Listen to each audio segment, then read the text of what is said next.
अच्छा, अक्टूबर 2019, वेरिएंट 21।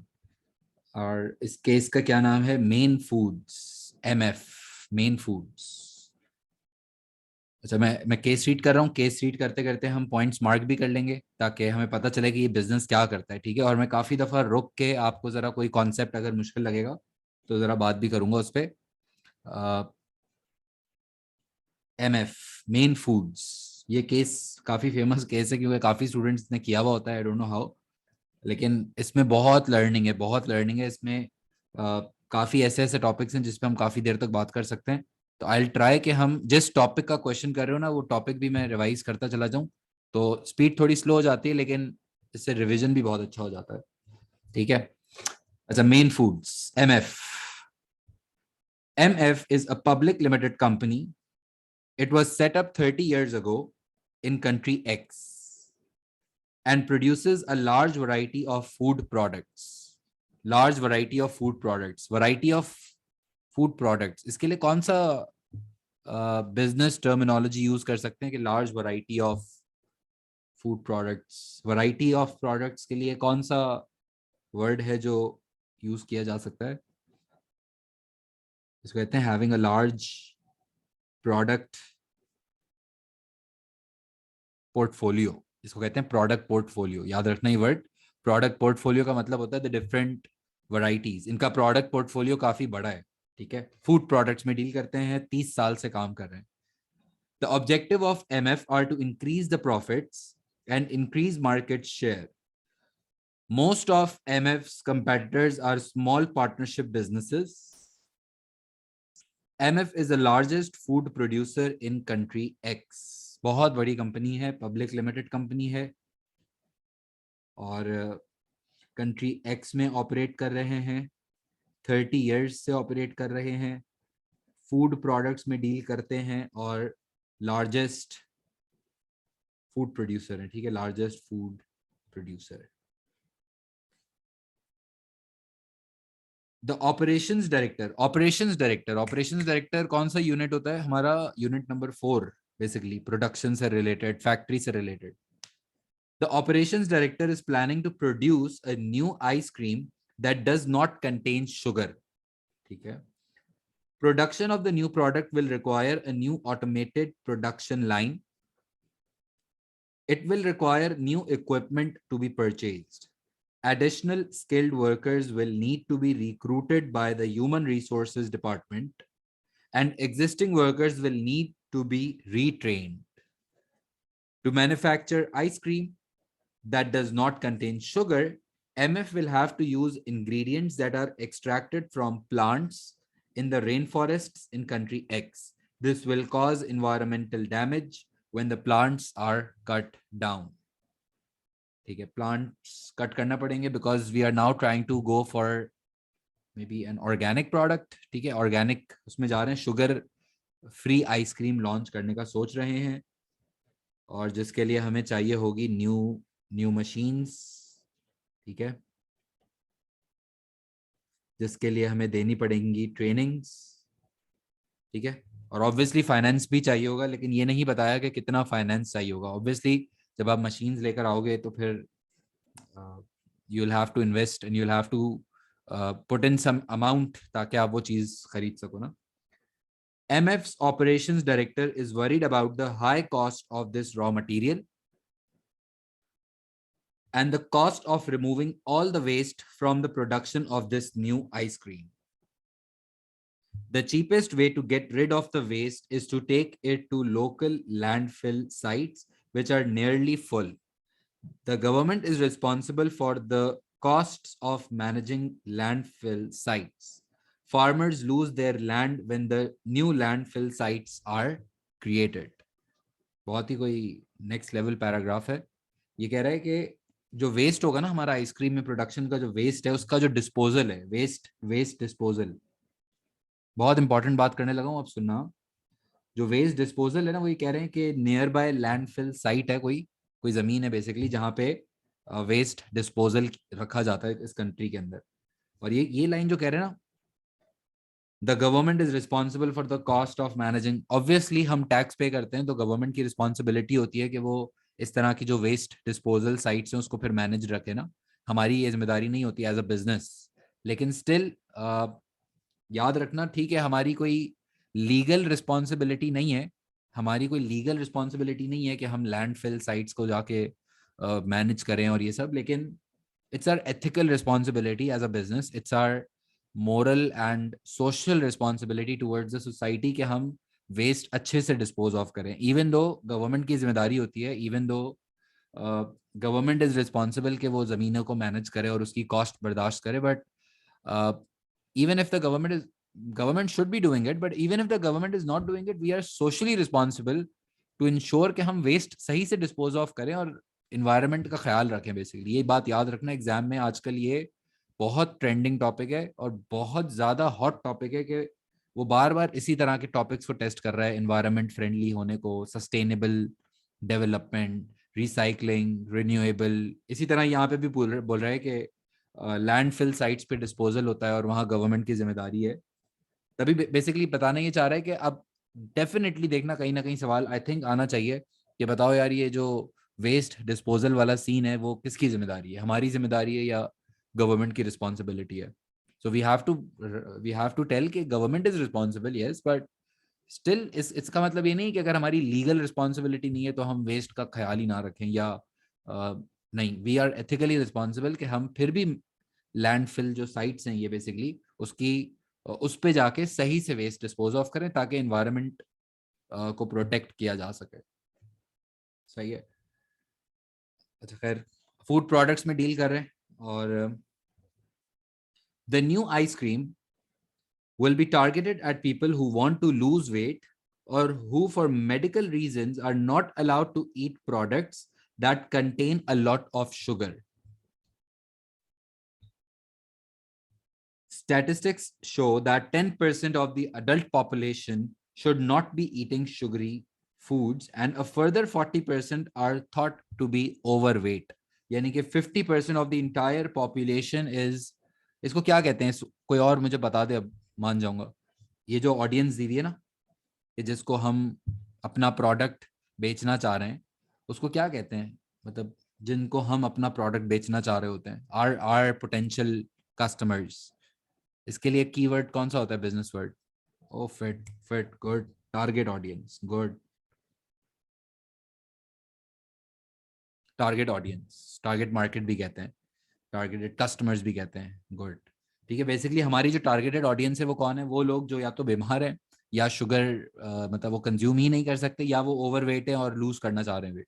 और बेसिकली ये बता रहा है कि 50% of the entire population is our target audience, which is a big market. जितनी बड़ी मार्केट होगी ना उतनी अच्छी मार्केट होती है।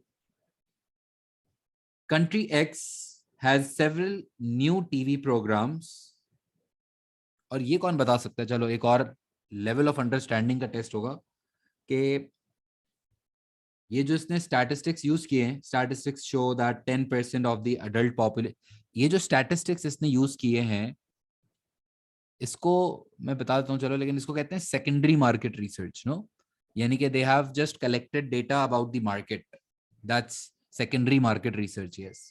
और इसमें हम ये भी कह सकते हैं कि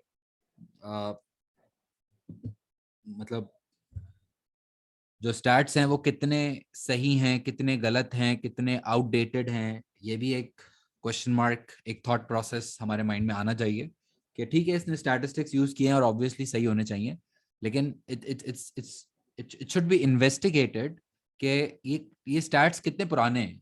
बिल्कुल रीसेंट लेटेस्ट अगर ट्रेंड निकालें तो दैट्स गुड, बट अगर थोड़े पुराना उसने इन्फॉर्मेशन उठा ली है, लास्ट ईयर की इन्फॉर्मेशन अगर ले ली है, लास्ट ईयर के स्टैट्स अगर यूज कर रहे हैं, तो फिर the data might be outdated। वही सेकेंडरी मार्केट रिसर्च वाली बात। सही है। अच्छा, country X has several new TV programs, Country X has several new TV programs aimed at people who are health conscious, and new gyms are being set up. New gyms are being set up. Several other food businesses in Country X are planning the introduction of new food products that are low in sugar, but they are not yet ready to launch them. ठीक है, काफी नए competitors भी आ रहे हैं। MF and its competitors sell food products through wholesalers and to large supermarkets. ये basically हमें ये जो डेटा दिया हुआ है ना, इसको कहते हैं channels of distribution, that how your product is exactly going to reach your customers. ठीक है, जो हम लोग बेसिकली होलसेलर्स यूज करते हैं और लार्ज सुपरमार्केट्स यूज करते हैं अपना प्रोडक्ट, सिर्फ हम नहीं, बाकी सारे कंपेटिटर्स भी।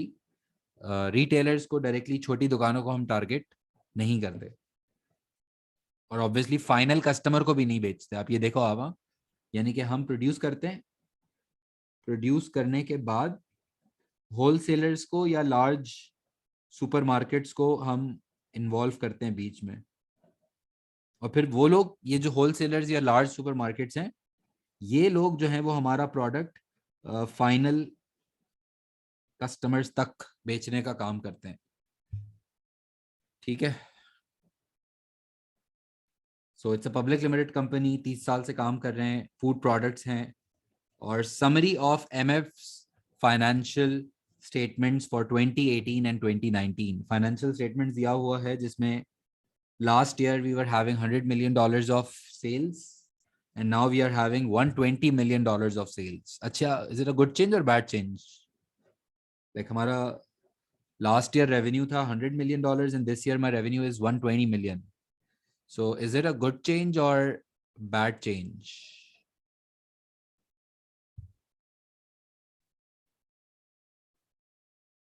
Good change, right? It's a good change.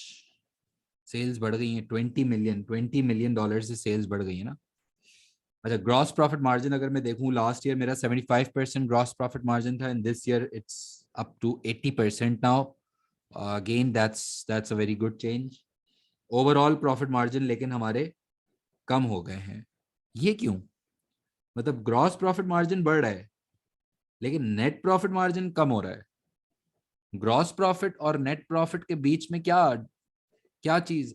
Expenses. Fit, good.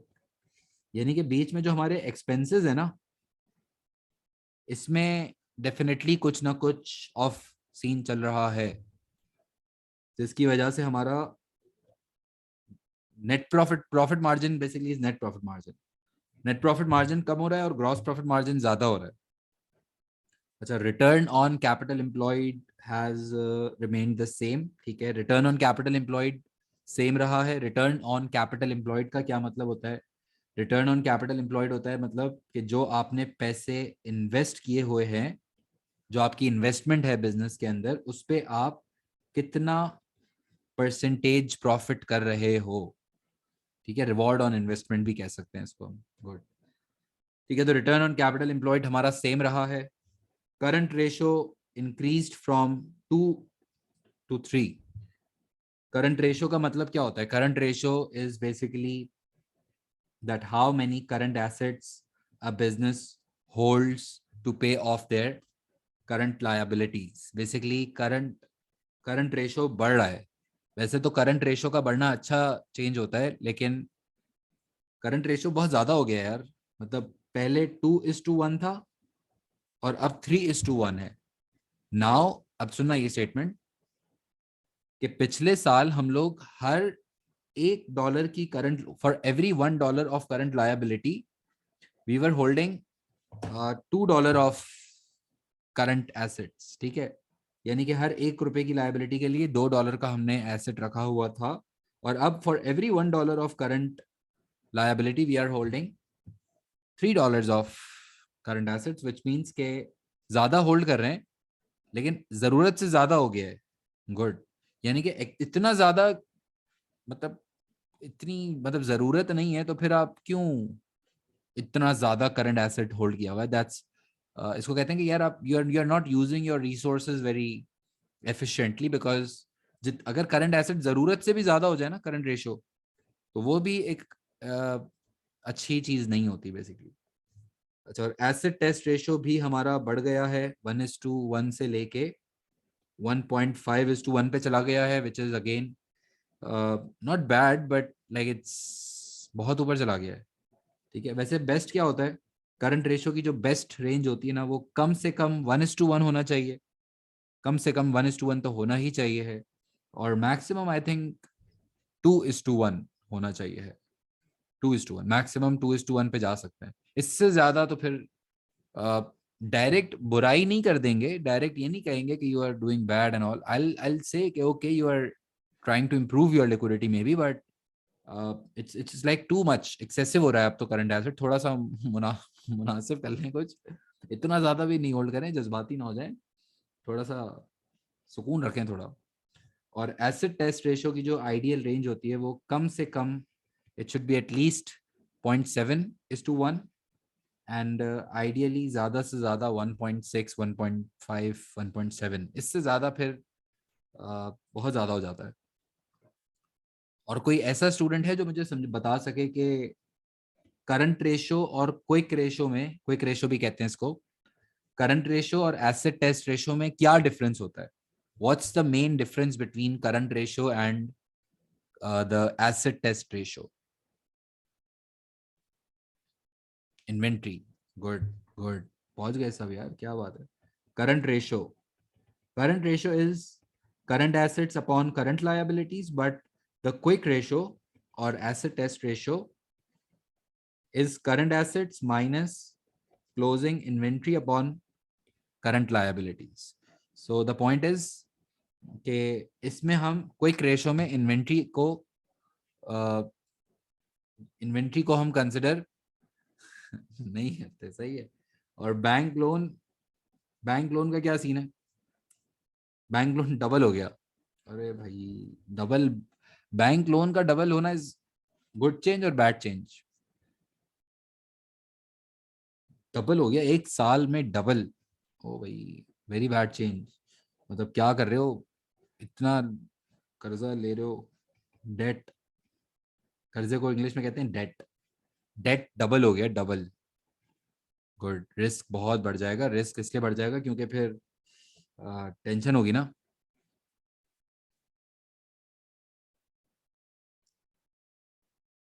सही है, खैर। फिर उसके बाद फाइनेंशियली अगर मैं चेक करूं तो इन इस वाले एरिया को हम कह सकते हैं this is basically the profitability position, ठीक है। अ, फिर इसको कहते हैं हम लिक्विडिटी पोजीशन, ठीक है। जो करंट रेशो और क्विक रेशो का एनालिसिस होता है उसको हम कहते हैं लिक्विडिटी पोजीशन। एंड जो ये डेट वाला एरिया होता है ना, इसको कहते हैं gearing, gearing position. Gearing is that how much are you dependent on debts, how much are you dependent on the bank loans। और जितना ज्यादा आप बैंक लोन लोगे, जितना ज्यादा आप डेट फाइनेंसिंग करवाओगे, तो उतना आपका रिस्क बढ़ता चला जाएगा, बिकॉज वो पैसे वापस भी करने हैं, इंटरेस्ट भी आपको पे करना है उस पर। और देखो मैं आपको एक तरीका बता रहा हूँ सोचने का, बहुत ही अच्छा तरीका है, अगर आप ये पहुंच जाओ ना इस पे कि यार देखो बैंक लोन डबल हो रहा है, and they are now planning कि इनको ये नया नई क्या लाना है, नया आइसक्रीम लेके लॉन्च करना है, शुगर फ्री आइसक्रीम। तो अब यहाँ पे जो एक्सपेंशन की प्लानिंग हो रही है, ये जो ग्रोथ की प्लानिंग हो रही है, पहले तो बताओ ये जो ग्रोथ की प्लानिंग कर रहे हैं कि नई आइसक्रीम लेकर आएंगे, sugar free ice cream, is it internal growth or is it external growth? The plan that they are about to launch, the new sugar free ice cream, is it internal growth or is it external growth?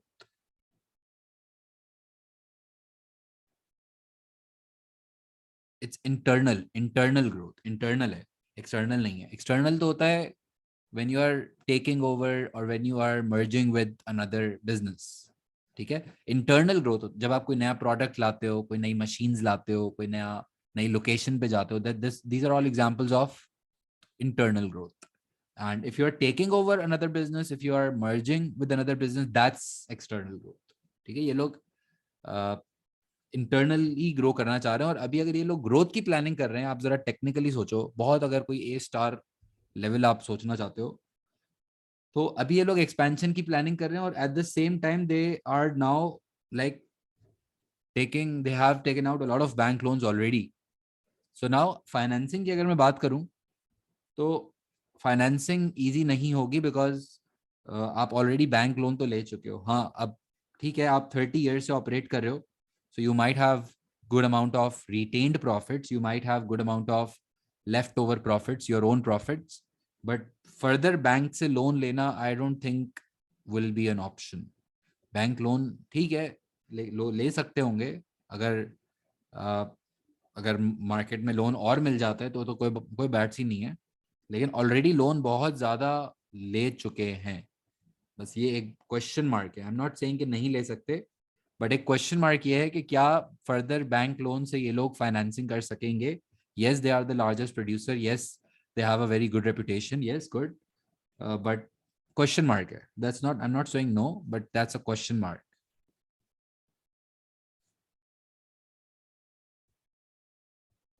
अच्छा, next.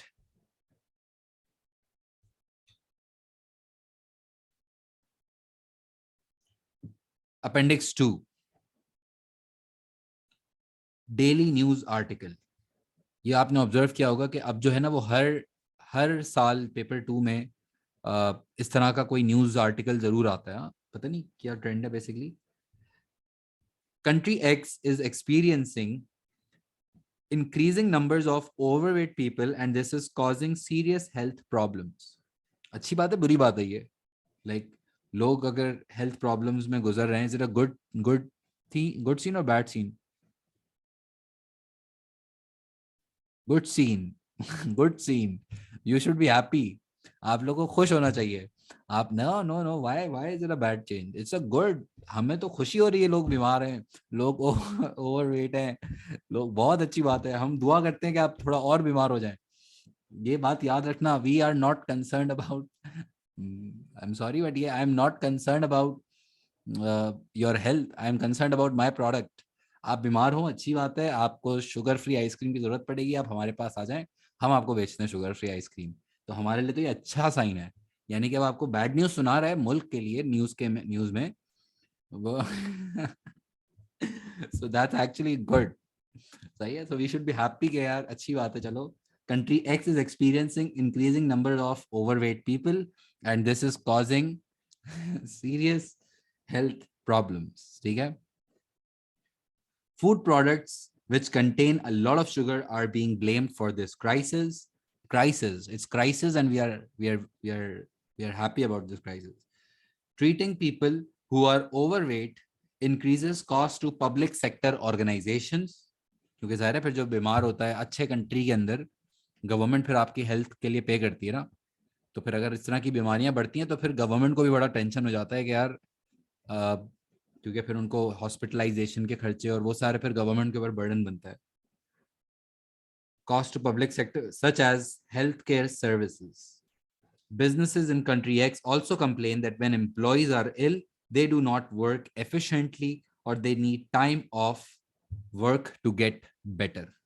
ठीक है. तो यानी कि the point is कि ये health problems बढ़ते चले जा रहे हैं इस कंट्री के अंदर, which is not bad. Which is bad for me in case जो मेरे एग्जिस्टिंग फूड प्रोडक्ट्स हैं, जो मेरे अभी का बड़ा पोर्टफोलियो है, वो उनकी सेल्स पे भी हिट आएगा. हाँ, ये बात याद रखना. लेकिन for my new product that I am about to launch, उसके लिए ये गुड न्यूज है.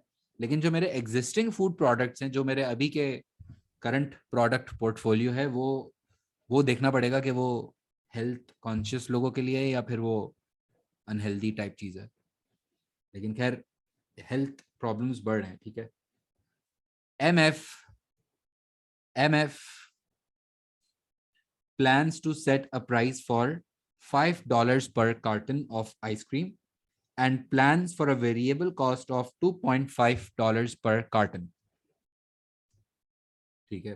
$5 की प्राइस हम चार्ज करेंगे और $2.5 का वेरिएबल कॉस्ट हो जाएगी हमारी.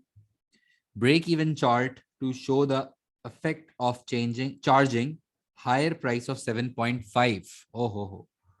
मतलब अगर हम प्राइस 7.5 चार्ज करते हैं तो ये हमें ब्रेक इवन चार्ट दिया हुआ है. 7.5 की प्राइस. अच्छा, दो लाइंस बनी हुई है. शिट. इन लाइंस को आप आइडेंटिफाई कर सकते हो? लाइंस,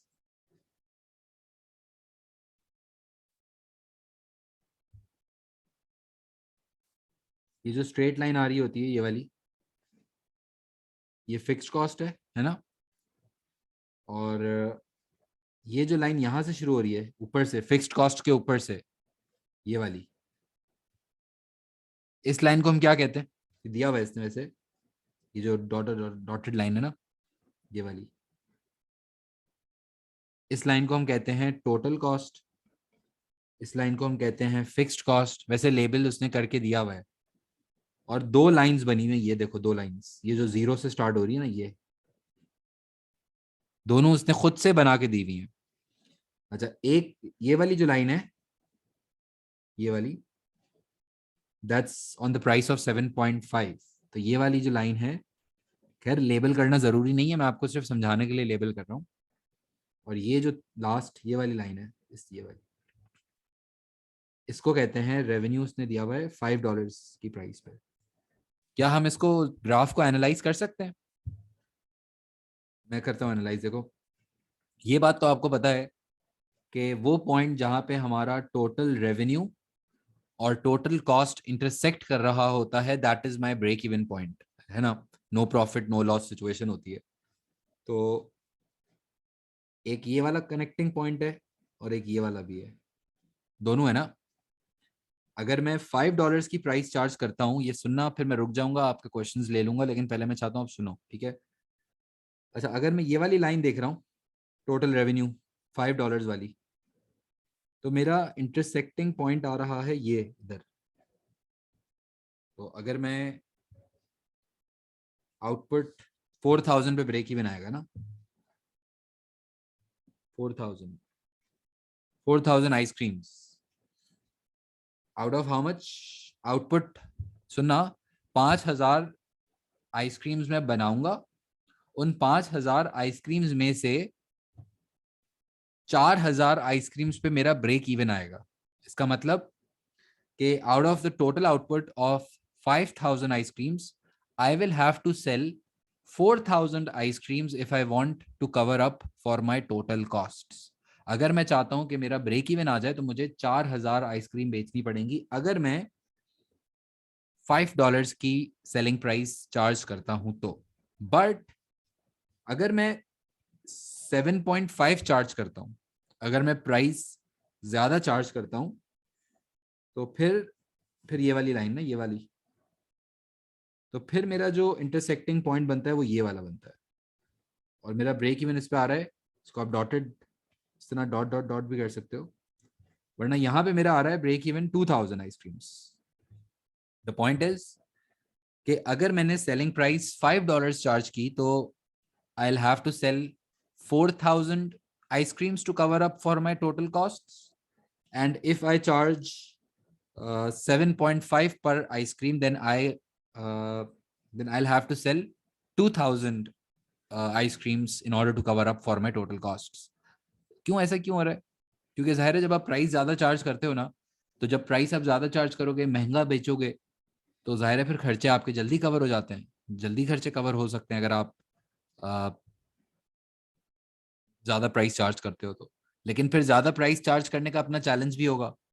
ज्यादा प्राइस चार्ज करने का क्या चैलेंज होगा? फिर कस्टमर्स को आप कैसे कन्विंस करोगे कि हम प्राइस ज्यादा क्यों चार्ज कर रहे हैं, या ऐसा क्या आप डिफरेंशिएटिंग चीज ऑफर कर रहे हो कि आप कस्टमर से ज्यादा पैसे चार्ज कर रहे हो? ऐसा क्या हो रहा है? लेकिन एक और बात बताओ, एक सवाल है मेरा आपसे, कि अगर हम, क्वेश्चन सुनना है फोकस के साथ, और मैं चाहता हूं कि आप उसका जवाब दो, ताकि मुझे पता चले ना आपको कितना समझ आ रहा है।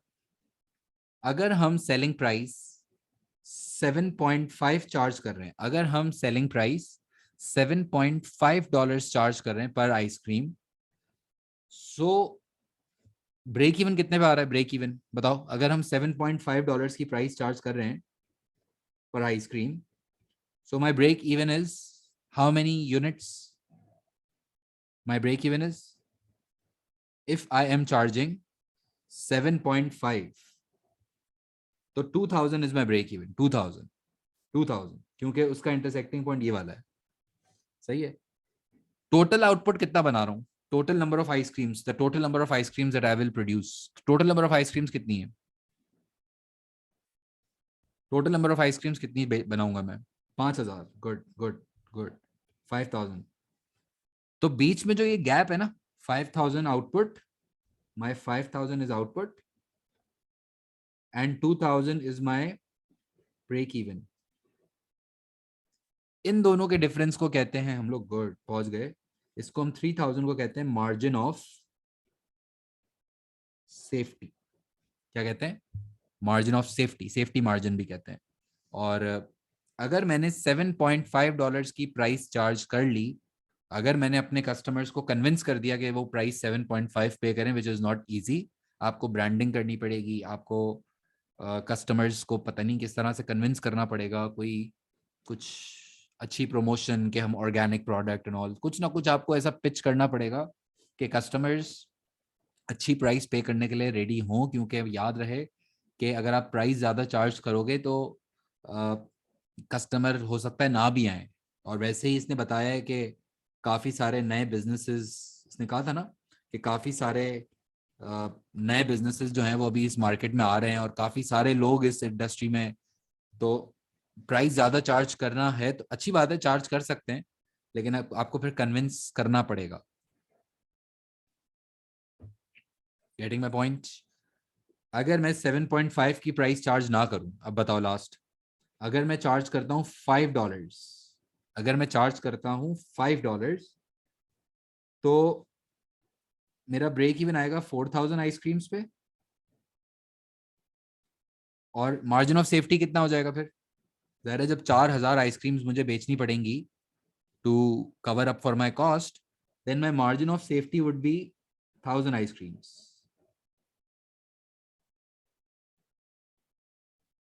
और जितना मार्जिन ऑफ सेफ्टी छोटा होगा ना, जितना मार्जिन ऑफ सेफ्टी कम होगा, जैसे पहले मैं सोच रहा था कि 3,000 का मार्जिन ऑफ सेफ्टी इंजॉय करूंगा, लेकिन अब मेरा मार्जिन ऑफ सेफ्टी 5 की प्राइस पे 1,000 हो गया.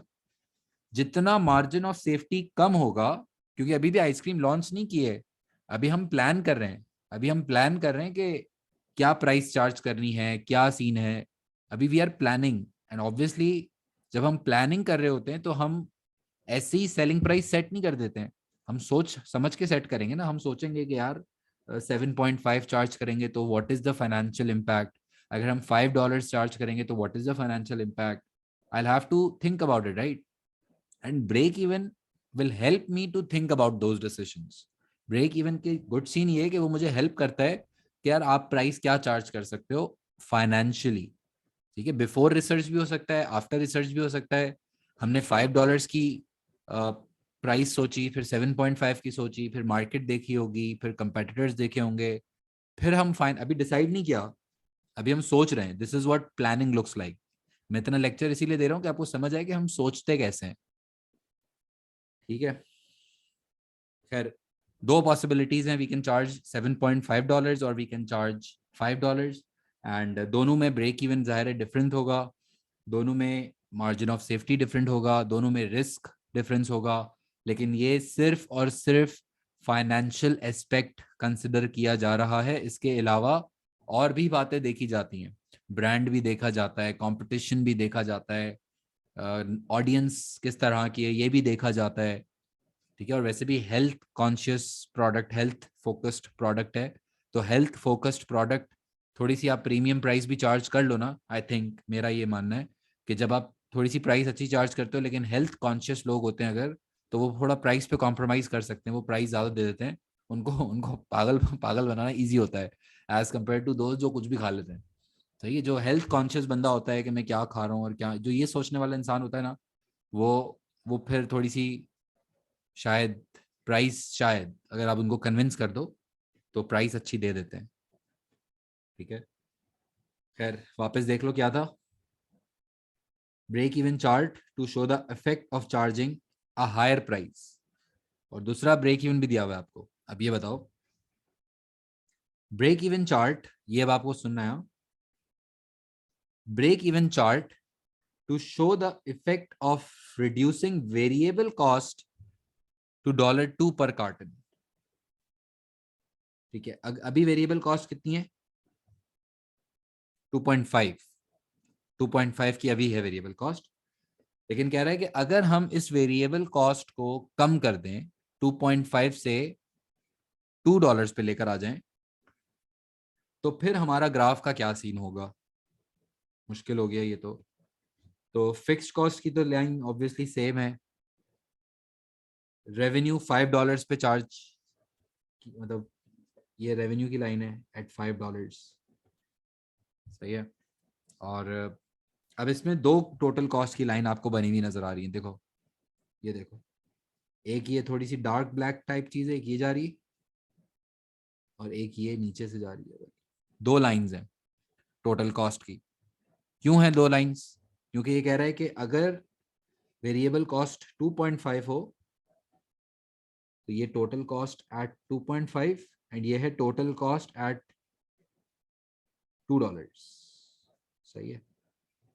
सो द पॉइंट इज कि दो टोटल कॉस्ट की लाइन बना के इसने दिखाई हुई है कि अगर हम $2 की वेरिएबल कॉस्ट रखें या अगर हम $2.5 की वेरिएबल कॉस्ट रखें, तो ब्रेक इवन में डिफरेंस नजर आ रहा है आप लोगों को? चेक करो जरा, मैं 2 मिनट रुक रहा हूँ।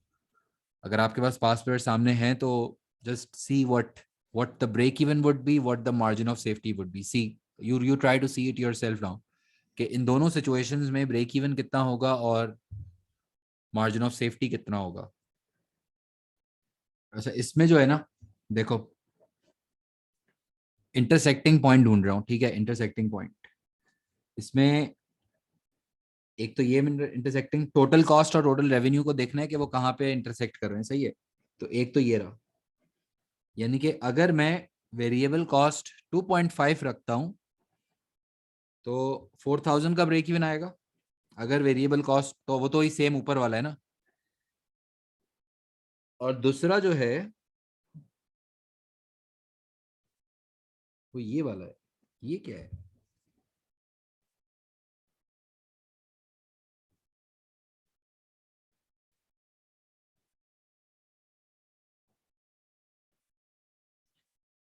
एग्जैक्टली exactly, ये तो 3500 भी नहीं है, 3000 भी नहीं है, ये तो बीच में आ गया। अब ये 3400 भी लिख सकते हैं, या अगर आप बहुत ही ज्यादा हैवी आना चाहते हैं, ठीक है, कि एग्जैक्ट आपको पता चले, एग्जैक्ट निकाल सकते हैं हम लोग। देखो मैं एग्जैक्ट निकालता हूँ, ऐसे ही खाली प्रैक्टिस के लिए बता रहा हूँ। ब्रेक इवन है ना, फिक्स्ड कॉस्ट है मेरे पास $10,000 अपॉन सेलिंग प्राइस है $5 एंड वेरिएबल कॉस्ट है $2। So this will be $10,000 upon $3। वही फॉर्मूला लगा रहा हूँ ब्रेक इवन का, ताकि मुझे एग्जैक्ट आंसर पता चल जाए। तो 10,000 अपॉन 3 कितना होगा? 3,333 हो जाएगा ना। 3,333 आइसक्रीम्स। सही है। तो अब ये 3,400 भी अगर आपने लिख दिया तो कोई बात नहीं, लेकिन आइडियली अगर आप कंफ्यूज हो रहे हो एग्जाम में, so you should take out the formula. ठीक है, यानी कि 4,000, अगर आपने $2.5 की वेरिएबल कॉस्ट रखी तो आपका ब्रेक इवन आएगा 4,000 आइसक्रीम्स पे। और अगर आपने वेरिएबल कॉस्ट कम कर दी तो आपका ब्रेक इवन आ जाएगा 3,333 आइसक्रीम्स पे। ब्रेक इवन जल्दी आ जाएगा, ब्रेक इवन जल्दी आ जाएगा। समझ आया? क्यों जल्दी आ जाएगा? क्योंकि जाहिर है जब आपकी वेरिएबल कॉस्ट कम होगी, जब आपका खर्चा कम होगा तो खर्चा कवर भी जल्दी होगा, है ना। लेकिन लेकिन एक बात है यार, ये वेरिएबल कॉस्ट कम कैसे होगी, ये भी तो सवाल है ना। मतलब what are you exactly going to do to cut down on your variable cost? That's a question mark again, because अगर वो क्वालिटी के ऊपर कॉम्प्रोमाइज कर रहे होंगे या सस्ता वाला मटेरियल या कोई कॉस्ट सेविंग या कुछ कुछ चल रहा है, रॉ मटेरियल में शायद कुछ कॉस्ट सेविंग होगी, लेकिन I don't know, I have to see. कहीं ऐसा तो नहीं कि वो जो कह रहे थे ना वेस्ट डिस्पोजल, अगर आप सोचो वो जो ऊपर केस में था ना कि वहां पे पैसे बचा रहे हो या कुछ ऐसा सीन हो, तो फिर तो गलत हो जाएगा। मतलब अगर आप कॉस्ट सेव कर रहे हो without affecting the quality and without affecting the environment negatively, या आप, तो सही है। वेरिएबल कॉस्ट आप ऐसे कम करो कि क्वालिटी पे कॉम्प्रोमाइज ना हो जाए, या ऐसे कम करो कि इन्वायरमेंटल डैमेज आप ना कर दो। ऐसा नहीं कि आपने बोला यार पैसे बचाने हैं, तो वेस्ट आप ऐसे ही डिस्पोज ऑफ कर दो, वो गलत है, वो गलत हो जाएगा। तो फिर तो वो लॉन्ग टर्म सोल्यूशन नहीं है, वो तो फिर मतलब अजीब हो जाएगा सीन। सही है, हाँ मे बी आई पैकेजिंग पे आप पैसे बचा रहे हो, या वेस्टेजेस कट डाउन कर रहे हो, डिफेक्ट्स कट डाउन कर रहे हो, तो फिर गुड सीन है, तो बेस्ट है, तो आप वेरिएबल कॉस्ट कम करो। But do not just cut down on your variable cost by causing negative externalities and causing pollution and causing wastages, वो वाला गलत हो जाएगा। आप तरीके से अगर कम कर सकते हो तो फिर तो बेस्ट सीन है, ठीक है। और ऑब्वियसली अब ये आपको ये इसने 2 चार्ट्स दिए हुए ना, तो इसमें वो आपको कंपेयर करवाएगा कि यार अब हमें प्राइस बढ़ानी चाहिए या हमें वेरिएबल कॉस्ट कम करनी चाहिए, और इस पे पूरा डिस्कशन आपका डेफिनेटली आएगा, 12 मार्क आई थिंक आएगा। और तभी मैंने शुरू में कहा केस रीड करने से पहले कि इसमें काफ़ी नई लर्निंग्स और काफ़ी अच्छा हेल्दी डिस्कशन है, काफ़ी ज़्यादा इसमें। एक दफ़ा आप ज़रा केस जल्दी से गो थ्रू करो, फिर हम इसके क्वेश्चन पेपर पे जाते हैं। Just just read out the case एक दफ़ा फिर से, mark out the main points, and then हम क्वेश्चन स्टार्ट करते हैं।